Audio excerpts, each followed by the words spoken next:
Time check, 9 a.m. First location, Liday's Kitchen. Maraming serving. Siraan tayo eh. Hindi na mawi-wawi, but... Hawak mo ang gabi.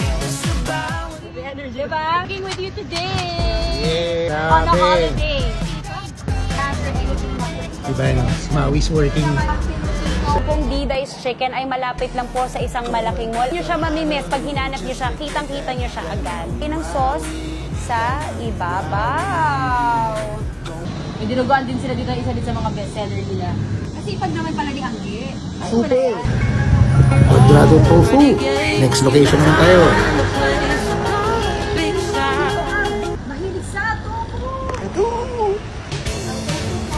Mura na. Angge!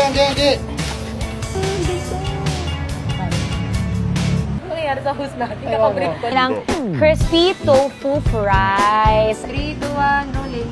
Talaga ba? Last look. Guys, look at this. Chinkay. Oh, ang sarap na, mura pa. Gino, ang may-ari ng kalahati ng Marikina. Napakasarap ng chinkay. Sige na nag-camera. Ano sabi mo? Energy ha, dali mo. Energy booster. Pinalitan mo na ako.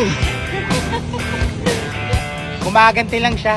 At ayan na ka mga kapatid. Sir, ano po kayo sir? Sipag magmotor ng alas 2 ng hangin. And it's a wrap.